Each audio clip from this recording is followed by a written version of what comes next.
Boa tarde a todos. Sou a professora Sônia Nunes. Estamos hoje voltando a conversar sobre os nossos conteúdos de língua portuguesa. Trabalho com primeiros anos e, conforme já conversamos na semana passada, através do Zap, nós vamos trabalhar hoje as figuras de linguagem. Lembrando que, para entender melhor as figuras de linguagem, nós precisamos lembrar sempre do que é o sentido conotativo e denotativo.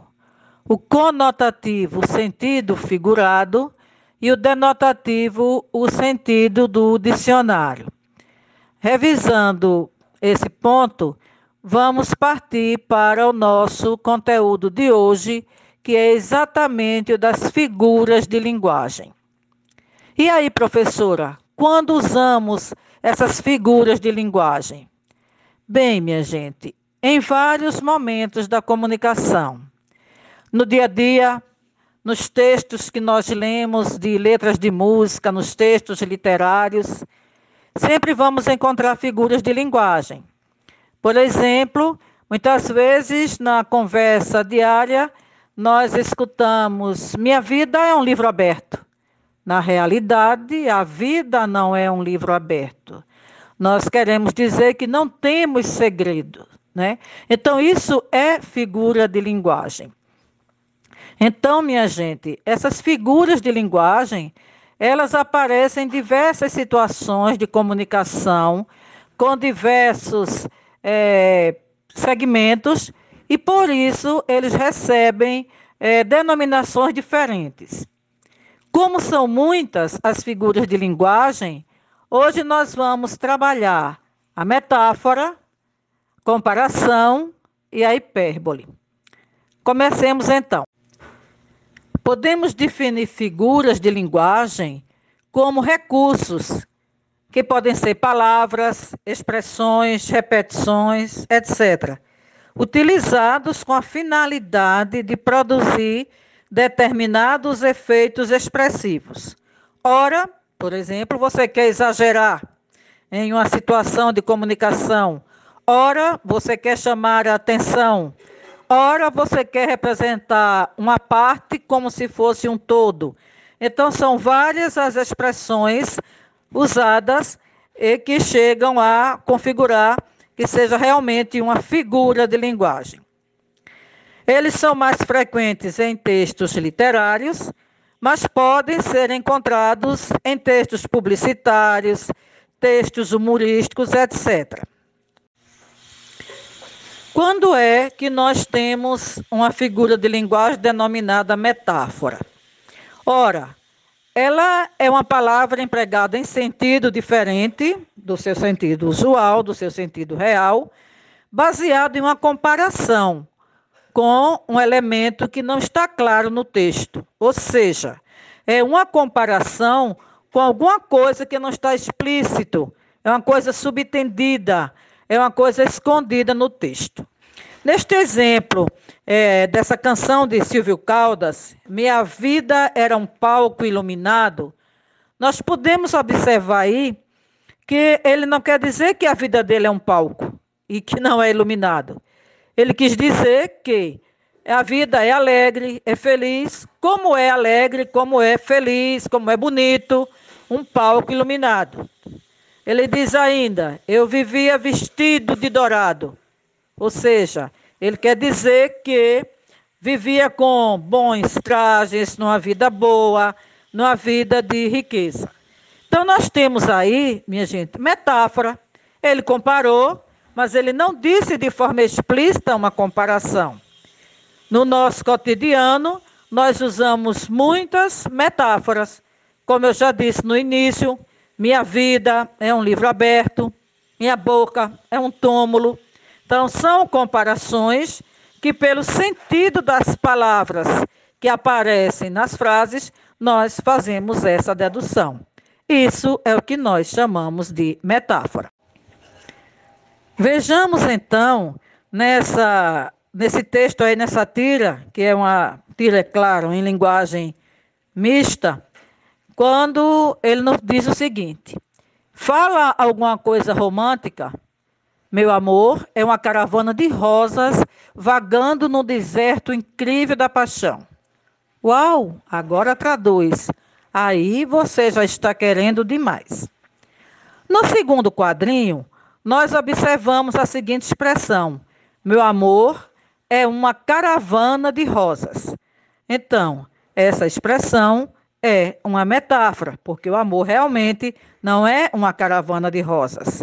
Ele quis dizer que é um momento bom, como as rosas são boas na vida das pessoas.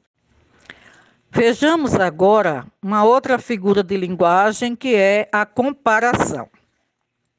Bem, a comparação, ela consiste em estabelecer entre dois seres ou fatos uma relação de semelhança, atribuindo a um deles características presentes no outro. Ou seja, para que haja comparação, eu preciso que haja os dois elementos para serem comparados. Então, o que é que difere da metáfora? Na metáfora, a comparação vem de forma implícita, escondida, subtendida. Na comparação, ela vem expressa por expressões comparativas presentes no enunciado.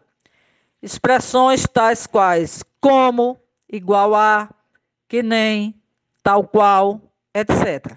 Então, a comparação ela é feita de modo claro, a metáfora de modo implícito. Vejamos esses dois exemplos de comparação. Os poetas são artistas que trabalham como carpinteiros nas tábuas. Então, isso é do poeta Alberto Caeiro. Então, vejam bem, os poetas, eles trabalham como os carpinteiros trabalham. Há uma comparação do trabalho do poeta com o trabalho do carpinteiro. E vejam que a expressão como vem de forma clara aí na frase, estabelecendo a comparação. No outro exemplo, esse poema de Vinícius de Moraes, nesse verso de Vinícius de Moraes, a felicidade é como a gota de orvalho numa pétala de flor. Então, ele está comparando a felicidade com o orvalho na pétala da flor. Então, são dois elementos comparados, né? E a expressão como vem de modo explícito na frase, no verso aí, no caso, no texto poético. Portanto, mais uma vez, um exemplo de comparação. Como vimos um exemplo de metáfora através da linguagem mista, vejamos também um exemplo de comparação na linguagem mista também. Vejam bem. No primeiro quadrinho é o seguinte: acorda, Armando. Você não sabe que o amor é como uma flor? Se não for regada e bem cuidada, ela murcha e morre. Ah, no outro quadrinho, o amor é como o motor do carro, Armando. Se não trocar o óleo e não cuidar da mecânica, uma hora ele não funciona mais. Ah, entendeu? Vejamos bem. Nós temos no primeiro quadrinho, o amor é como uma flor, uma comparação. No outro quadrinho, amor é como motor de carro, outra comparação. Deu para entender bem a diferença entre a metáfora e a comparação? Repetindo, a metáfora vem de forma implícita, de forma subentendida, e a comparação vem de forma explícita, de modo claro, né? Os dois elementos se comparam de uma forma bem clara. Vamos agora para uma outra figura de linguagem muito usada no nosso cotidiano, que é chamada hipérbole. A hipérbole ela consiste no exagero intencional, com a finalidade de intensificar a expressividade e, assim, impressionar o ouvinte ou o leitor. Ou seja, é uma expressão dita de forma exagerada para chamar a atenção, para reforçar, e é muito usado no nosso cotidiano, né? Às vezes, nós encontramos expressões entre conversas como: ah, estou morrendo de saudades. Ora, Ninguém está morrendo de saudades, está sentindo muitas saudades. Este morrendo de saudade é um exagero, portanto, é uma hipérbole. Vamos observar mais ainda esses dois exemplos que temos aqui. Já expliquei 1 milhão de vezes que não é para deixar a lâmpada acesa. Ora, ninguém explicou 1 milhão de vezes. Quis reforçar o locutor aí, que já falou muitas vezes, inúmeras vezes, mas não 1 milhão, para que a lâmpada não ficasse acesa. Temos outro exemplo aí, do poeta Olavo Bilac, quando ele diz: rios te correrão dos olhos, se chorares. Ora, por mais que se chore, os rios não vão se encher de lágrimas. Não vão se formar rios de lágrimas. Então, essa expressão empregada de forma exagerada constitui-se em hipérbole. Vejamos também um exemplo de hipérbole nesse texto de linguagem mista. Estou com tanta fome que seria capaz de comer um cavalo inteiro. Aí no segundo quadrinho, corre, corre, cavalinho, corre, cavalinho. E vem o terceiro quadrinho, nossa, eu só disse uma hipérbole. Então, quando no primeiro quadrinho ele diz que está com tanta fome que come um cavalo inteiro, na realidade isso é um exagero. É uma forma de dizer que a fome está muito grande. Então, ocorreu aí também uma hipérbole. Bem, meus amigos, conforme nós dissemos no início, hoje nós trabalhamos 3 figuras de linguagem: a metáfora, a comparação e a hipérbole. Eu espero que vocês tenham entendido direitinho as explicações, que tenha contribuído para a aprendizagem de vocês, e as atividades, como já fizemos na semana anterior, vocês receberão nos grupos. Responderão no caderno e enviarão para mim, conforme a logística já utilizada na semana anterior. E assim, eu desejo uma boa semana para todos vocês, um bom estudo. Aproveite também para descansar um pouco e que logo em breve nós possamos estar juntos, que tenhamos atravessado todo esse turbilhão e possamos continuar os nossos trabalhos, os nossos conteúdos. Até breve.